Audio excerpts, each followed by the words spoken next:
So friends, now I have already discussed that the courts went into the quantifiable data to justify why exceptional circumstances does not exist in Bihar to breach the 50% ceiling. Now, amazingly, I have to tell you that the courts used the caste census data itself to disprove this. So, how did they do this? See, this is something really beautiful. And then, see, this aspect many people had highlighted in social media, especially during the times when the caste census data was released in 2023.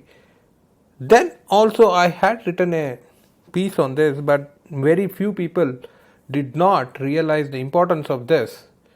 But today I am seeing that the same logic has been used by the courts to hold that the data justification does not exist for breaching the 50% ceiling mark, and then there is no exceptional circumstances in Bihar.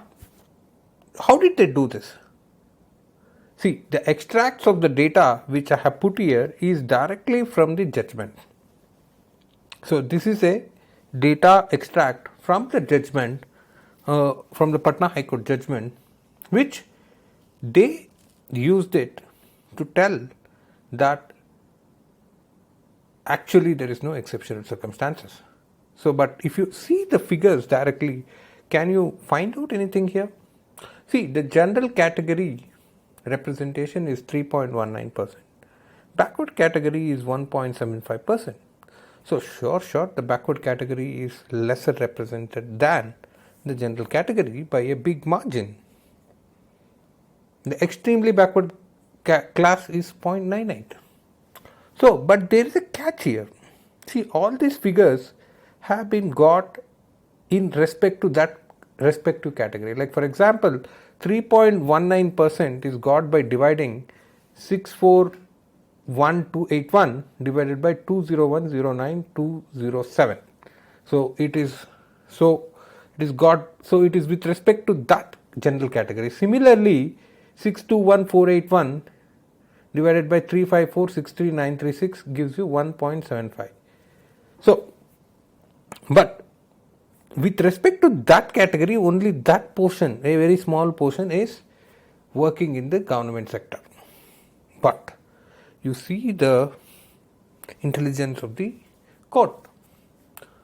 The court, what it told was, I don't want to consider the total number of persons here. I want to consider 20,49,370 as the total number of government sector jobs, and in this, what is the representation of general category, backward category, extremely backward category, because this is what is the real data point. Agreed. And then they computed the proportion. So what they got the proportion of backward category as 30.32%. You can see that 6,21481 divided by 20,49,370 will give you 30.32%. Then they asked the question, see, backward categories have a population of just 27.13%. How is that they are getting 30.32% representation in government jobs, and in spite of this, you are telling that they are not adequately represented? The court is telling that they are actually adequately represented. Then the court went ahead and then did one more analysis here. So what it did was, it calculated the total reserved category, that is backward category, extremely backward class, scheduled caste, scheduled tribe. It totaled it up and then divided it by 20,49,370 and told 68.52% of the government jobs are with the reserved categories. The general category has just 31.08% of the jobs. So how are we telling that the general category is overly represented than the reserved category? So this is a real googly, my friends. I have to tell you, to decipher this data, we have to think very deep. However, before going deeper into this, I have to tell you that what the courts did was they just looked at selectively. Now I am going to show you the real picture. What is the thing? So I applied the same principles what the courts have told. Take the proportion of the government workers and then take the population percentage and then subtract it.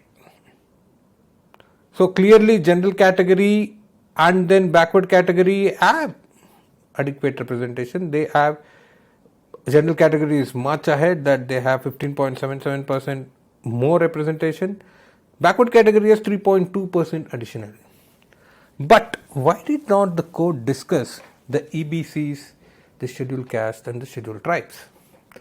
Now, undoubtedly, my friends, if you see the extremely backward class category, they have a representation of 13.8 negative. That is, they are underrepresented to that extent. Scheduled caste, in spite of the reservations, 5.45% underrepresented. So what does that mean? That means that these classes are in deep problem and then they require adequate support. And then there is clearly an exceptional circumstances, even by the court's argument, for EBC, scheduled caste and scheduled tribes. So my question is, why the courts considered only the backward category and neglected the EBC, scheduled caste, scheduled tribes?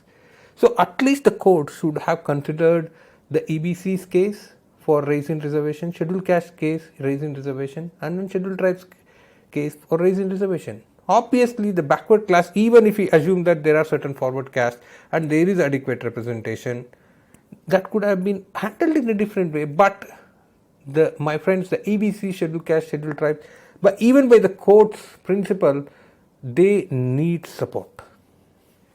Now, let me now go to the next important data which will give you the real problem in what the data is doing. Now, as you saw, the actual metric which was used was total number of employees. But is it the correct data to be used?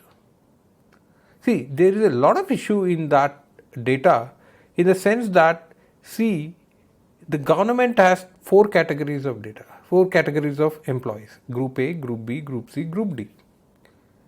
Group C and Group D, they are Safai Karmacharis, clerks, low paying jobs. Now, most of the SC, ST employees are there, or even the EBC employees are there in Group C and Group D. See, this is one snapshot from the Nagmohan Das committee report from the Karnataka, where they gave the representation of SC, ST in A, B, C, D grades. And you see the proportion, my friends. In 2018, SC employees as a proportion of their total employees just 3.74% in Group A, 8.80 in Group B, 76.55 in Group C, 10.91 in Group D.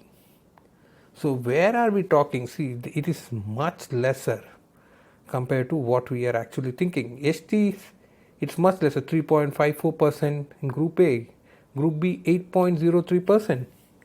So this is the kind of representation which we are talking about. And look at Group C and Group D, they are overly represented.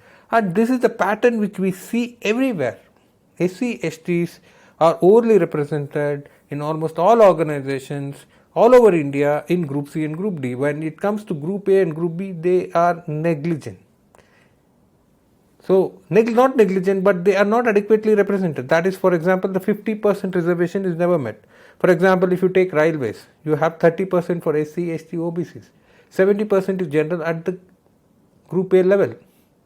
Now, this is from the 2020-23 DOPT annual report.